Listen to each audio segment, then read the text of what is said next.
Amen. Isn't God good this morning? I want to do something a little different. I'm not going to jump this morning. The other day, somebody told me that somebody was saying some things about me negative, and I'm like, well, I don't care. I don't care. I like when people talk negative because that means you're getting the devil nervous. You know what I'm saying? So you must be doing something right. I get worried when people talk good about me. But what I didn't understand was the comment was he always preaches about himself. And so my thing is like, what else can you preach on? Because what I've been through is what God has made me and changed me. You know what I mean? And I'm just like, the funny thing is, I'm like, is that person reading the Bible? Because I see Daniel, I see, I see all these books, Paul, Timothy, he wrote it to Timothy. I mean, because Paul talked about himself when he was in front of King Agrippa. He said, I think myself happy. And, we have the book of all these prophets that wrote the books about what God did through them, with them, for them in their life. So this morning, I had my message all planned out.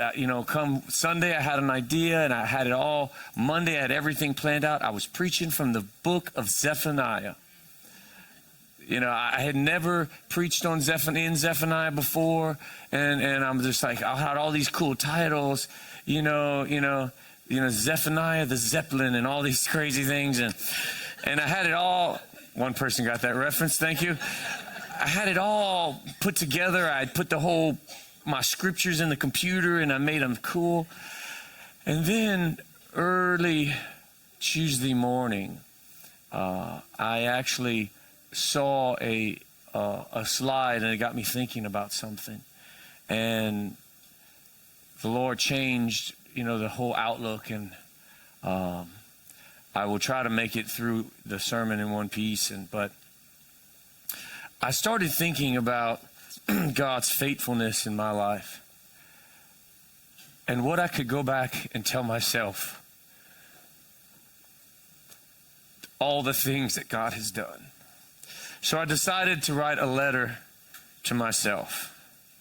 And my sermon title, as I put my slide up, is Dear Younger Me.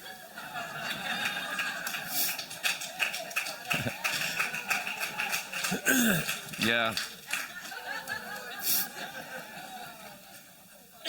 I don't know if the laughing's a good thing or a bad thing. But, yeah. Sorry you'll miss all those good looks. So I want to read you that letter today. Dear Younger Me, I'm writing you this letter because I want to tell you a few things I wish I could have known sooner in life. I know you had one very important question on your mind that needs to be answered before we can go any further. And yes, the answer is yes. You still have hair. I have so much to tell you, but so little space on this page, so I will try to do my best and keep it as short as possible. I know you feel scared in the world you live in right now, but rest assured you'll be okay. Because in time, the fear will leave and confidence will take its place, and you'll get through it just fine. I know it's difficult to look in the mirror because you don't like the reflection that you see. But remember, that reflection is only skin deep. The real you, the true you, is inside much deeper. And all the trouble you have interacting with people will get easier in time. And this may come as a surprise, but in the future, you're not so shy anymore. And believe me, there's coming a time when people wish you would stop talking. But that's not going to happen. I know you feel worthless and you don't fit in, inside or outside of the church. And I know you've tried, but there is a place for you there. And you will discover it in time. And you will have days when you feel alone, but it's okay. Because the lonely times, you will learn to trust in God. And in those times, God will show you who you really are to Him. and what you're truly worth. Initially, I was going to give you a list of mistakes to avoid. It would make your life a lot easier. But then I realized your mistakes are the reason why you are who you are today. Or I am who I am. Anyway, whatever. Before we go any further, I just wanted you to know that potentially the winning lottery numbers of February 10th, 1999 are 68456. Potentially. Do that with what you will. Sorry, Jesus. A piece of wisdom I would like to start out with is always be kind. Kindness is one of the things in life that no one could ever take away from you. You have to surrender it to them and never surrender. Be kind because life is short. Be kind because that's who you are. There's no need to ever be hateful, rude, or bitter to your fellow man. I know sometimes people treat you bad, but know this. They're just broken people trying to survive. They're just hurting souls that has been wounded by the world around them or the ones they've loved the most. Don't hold it against them. Always be kind and give them your forgiveness, because forgiveness truly does set you free from the chains of others. And people can't stand a jerk, even if they won't say that to your face. But I will. Don't be a jerk. I don't like them either. Always remember that hurting people hurt people, so don't take it personally. Begin to see life as a gift, and each day more precious than the last. Don't let anyone steal that gift from you. It is truly yours. Remember, your words are important. Choose them wisely. Don't say the first thing that comes to your mind, because that makes you look like an idiot. And guess how I learned that? Your words really do have power of life and death. And with great power comes great responsibility. It wouldn't hurt you to go to the gym a little more. I would greatly appreciate it now. I wouldn't have this whole dad bod thing going on, or like I like to call it, my father figure. Stop trying to get your dad to eat sushi. It is never going to happen. But for the record, it's not a good idea to sing "You Ain't Nothing But a Hoochie Mama" to your mother. She didn't think it was too funny, as you did. And when she found out what the word hoochie meant, you were grounded for a year. And what were you thinking when you took this picture?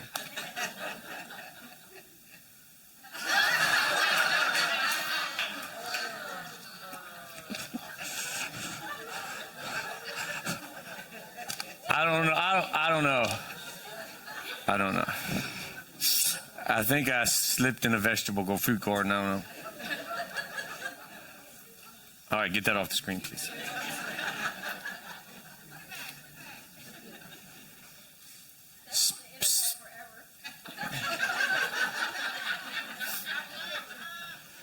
Spend as much time you can with your brother.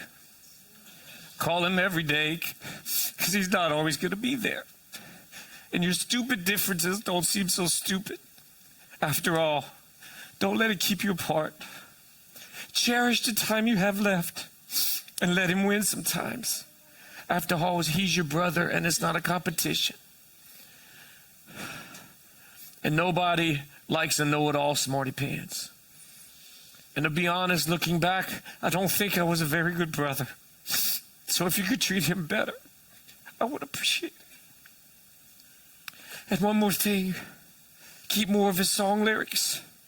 They will mean more to you in the future, because you haven't been able to finish one single song since he's gone. I guess we'll have some songwriting to catch up with in heaven. By the way, I still haven't told anyone that it was me that threw that firecracker and landed in my sister's hair and blew her Pentecostal poof to smithereens. Even though I deeply regret it now, at the time there was nothing more satisfying to a brother than seeing his sister's hair on fire. So let's keep that between us, shall we? Your 20s will be awkward. You'll have all these hopes and dreams and desires, but you won't be smart enough to know what to do with them. It's just a season of learning, so learn all that you can. I still haven't figured out when you hit 21, you think you know it all. All it is now you're just legally stupid. Hey, maybe I'll write a book about my 20s and call it Legally Stupid. LOL. Oh, sorry. I just realized you have no idea what LOL means. Your 30s will get better. You'll do some cool stuff and fulfill some of your dreams. But your favorite dreams that comes true is that you will find your person and you'll become your sweetness in a world that's bitter. Your safe place, your home, your true north, your sunshine and your moonshine. Sorry, that's an inside joke, but it's a cool story and I won't spoil it by telling you. I'm not going to tell you any more about her, but you'll know when you know. But I'll give you a hint. You really can find everything you need at Walmart. Oh, and there's one more thing. Watch out for those tomahawk eyes. And when she gets upset, just say I'm sorry and buy her some crawfish. Because she really does think you're a good catch, but she's just trying not to show you all her cards. But through her, God will show you what true kindness looks like. Oh, and you're going to like Mama's big morning hair. Raising 3 daughters will be tough, but my best advice for you is buy a shotgun and a shovel. And keep them both handy. And watch out for losers and Yankees. They're both coming.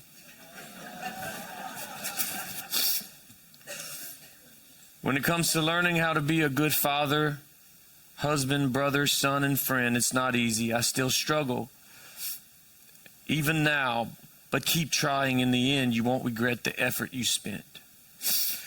And I know you hate the name Chad, because it sounds like somebody that belongs to the Best Buy Geek Squad counter. Oh, I'm sorry, you don't know what Best Buy is yet. Don't worry, you'll like that store. But there will be a group of rowdy kids that will give you another name that you'll like better, and that name is Poppy. I know. Trust me, it's cooler than it sounds. And they will keep you praying hard.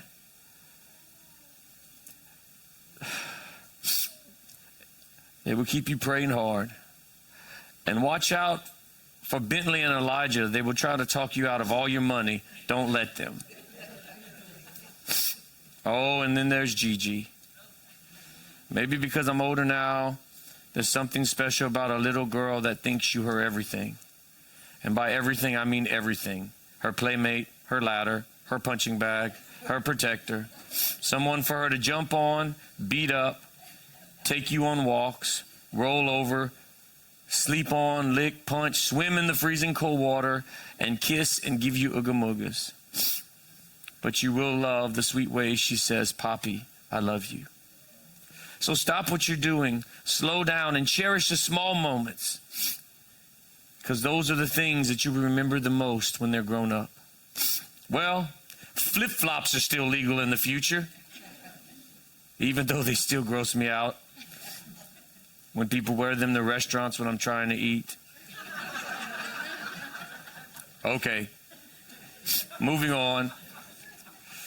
I guess it seems I haven't really told you much about your future at all, because I think the best way that you can experience the unfolding of God's plan is for yourself.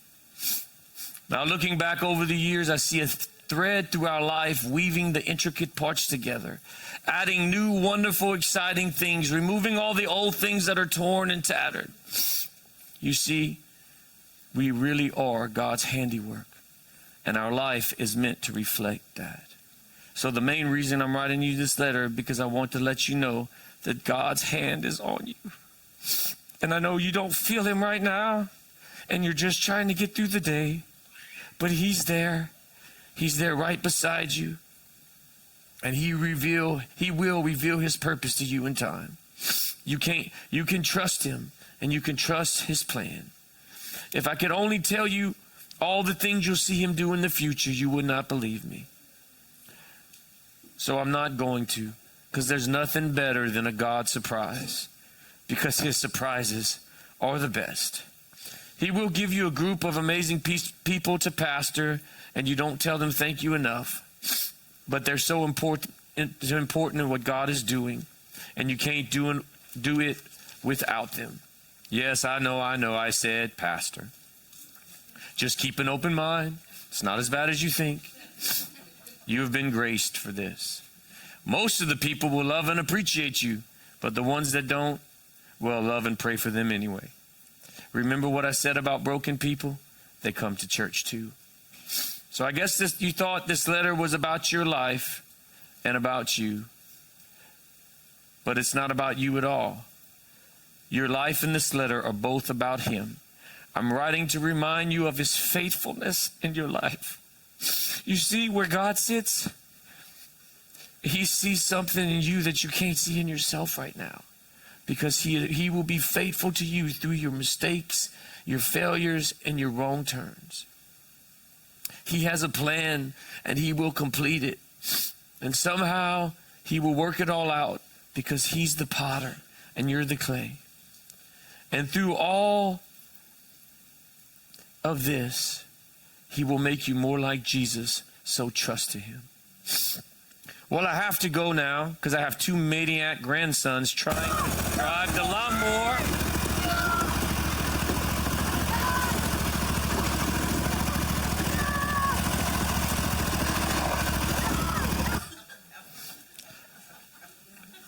Those boys are about to test my kindness. Love your older self.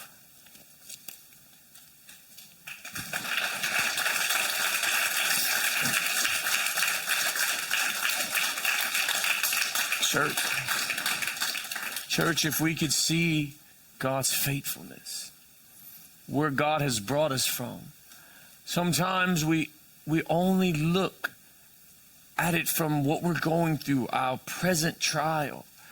But when we look back, we see the faithfulness of God. We see God's protection, his faithfulness. We can trust him.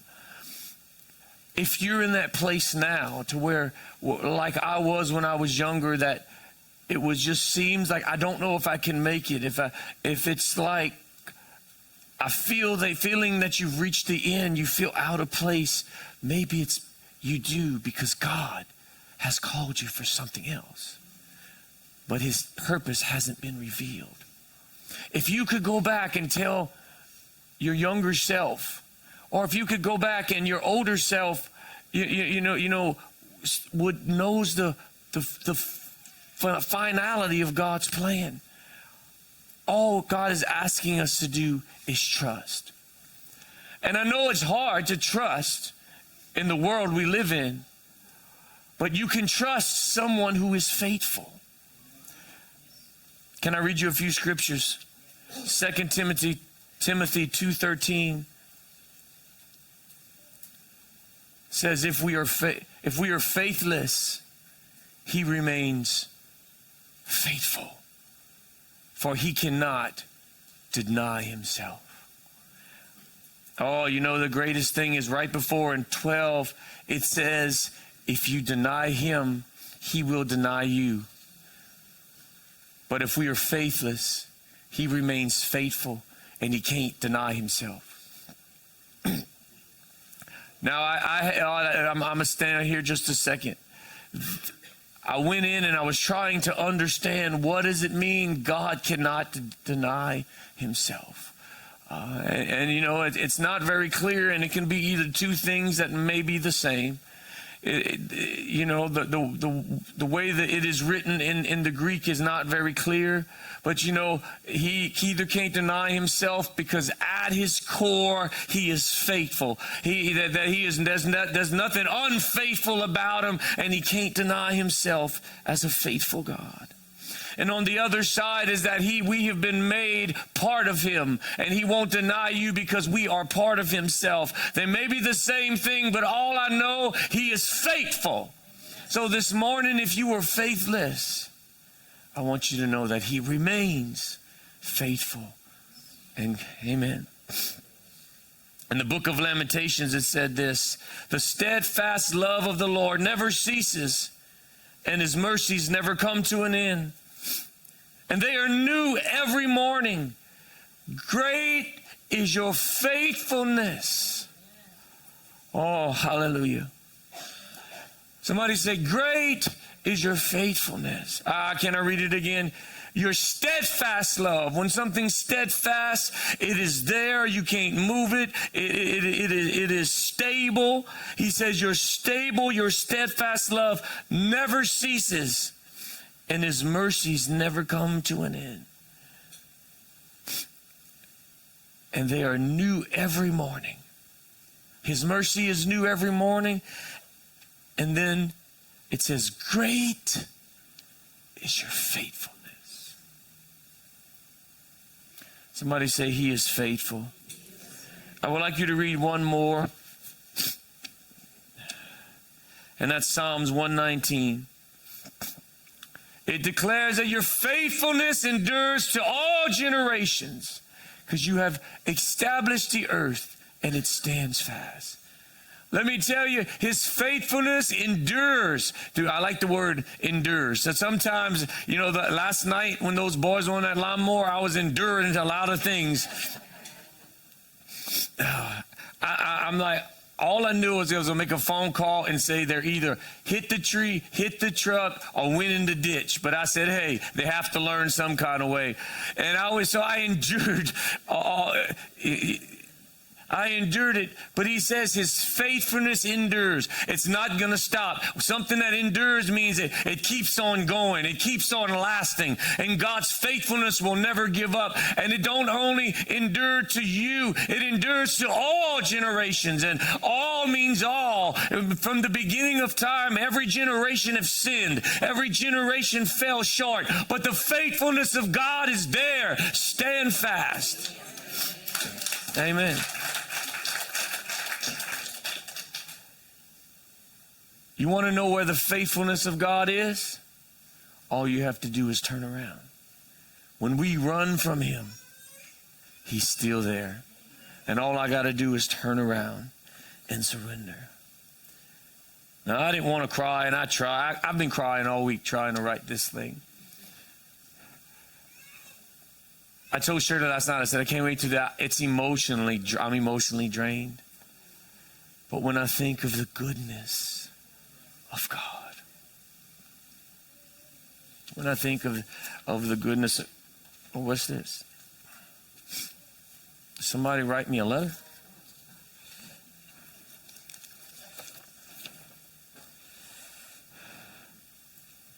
Oh, it's from me. Dear younger me, I'm writing you this letter as my life is coming to an end. And oh, what a glorious life it's been. God surely does know what he's doing. I won't lie to you about the excitement that I have, knowing that the day is coming soon that I will meet him face to face. And I know, I'll answer the question. It's yes, you still have hair. And potentially the winning lottery numbers of June 5th, 2035 or 554578 potentially. Sorry, Jesus. Shirley says hi. She has been the best wife a man could ask for. Her smile is still beautiful and her hair is still big. I think it gets bigger the older she gets, but I'm not going to say a word. I know it's hard for you in the place you are right now because you can see your vision, but you don't have the resources to pay for it. But trust me, God has a plan in motion, and all you need will come. God will not only build that building, but he will build so much more. I will tell you this. I would have never thought you would see all the things that God has done in your life. All the mercies and the memories you could never ask for more. People that you love will talk about you. They will walk away. It will hurt. But just see it for what it truly is. It's God making room for the people he needs in your life at this moment. He gives you some for the journey and some for the destination. Always remember that. I want to remind you that he sees you. He sees all you have lost. He sees you when you feel afraid. He sees all the long nights in prayer when you feel like the weight is just too heavy. He sees your hopes and your dreams. He sees your tears, but he also sees your faithfulness. Always stay humble and kind. People will mistake your kindness for weakness, but that's okay. You got that. When things get hard, just remember 41. When things get hard, just remember 41. It rained for 40 days, but then 41, the rain stopped. Moses hid in the desert for 40 years, but then 41, God called him. 40 days on the mountain, and then 41 days he received the 10 Commandments. The Israelites wandered for 40 years, but 41 years, the 41st year, they walked into the promised land. Goliath taught the Israelites for 40 days, and then 41 came, and David slew him. Jonah preached to Nineveh for 40 days, but on 41, God stopped his plan to destroy him. Jesus fasted and was tempted for 40 days, but day 41 came and the devil fled. After his resurrection, Jesus appeared to his disciples for 40 days, but then on the 41st day, he surrendered. He ascended up into heaven. I said all this to say, don't quit. The rain will stop, the giants will fall, and you will enter the promised land. Don't give up at 40. You'll be happy to know that your grandkids turned out mostly okay. But Bentley and Elijah are still trying to talk you out of all your money. I still haven't told them yet that we broke. The years pass so fast, so enjoy the moment. Remember to stop and breathe and don't take yourself too seriously. Oh, I want to encourage you to do one more thing. Spend more time in God's presence. There is power in his presence. Dad was right. God's presence, you will surely find everything. So you can trust your God in his plan. Well, I got to go. It's Sunday morning, and I have to go to church. It takes me a little longer to get ready these days.